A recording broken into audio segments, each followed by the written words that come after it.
حضرت حسین حضرت حسن رضی اللہ عنہ فرماتے ہیں کہ حضرت سمرہ بن جندب رضی اللہ عنہ نے فرمایا کہ میں تمہیں ایک ایسی حدیث نہ سناؤں جو میں نے رسول اللہ صلی اللہ علیہ وسلم سے کئی مرتبہ سنی، اور حضرت ابو بکر رضی اللہ عنہ اور حضرت عمر رضی اللہ عنہ سے بھی کئی مرتبہ سنی ہے۔ میں نے عرض کیا ضرور سنائیں۔ حضرت سمرہ رضی اللہ عنہ نے فرمایا جو شخص صبح شام یہ دعا پڑھے تو جو چیز اللہ تعالیٰ سے مانگے ضرور دے دے گا۔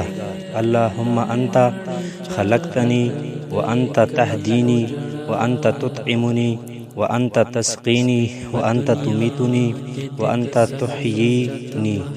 تحیینی۔ تبرانی۔ اے اللہ، آپ ہی نے مجھے پیدا کیا اور آپ ہی مجھے ہدایت دینے والے ہیں، آپ ہی مجھے کھلاتے ہیں، آپ ہی مجھے پلاتے ہیں، آپ ہی مجھے مارے گے اور آپ ہی مجھے زندہ کرے گے۔ حضرت عبداللہ بن سلام رضی اللہ عنہ فرماتے ہیں کہ حضرت موسیٰ علیہ السلام روزانہ 7 مرتبہ ان کلمات کے ساتھ دعا کیا کرتے تھے، اور جو بھی چیز وہ اللہ تعالیٰ سے مانگتے تھے اللہ تعالیٰ ان کو عطا فرما دیتے تھے۔ قبرستان تا نزل کو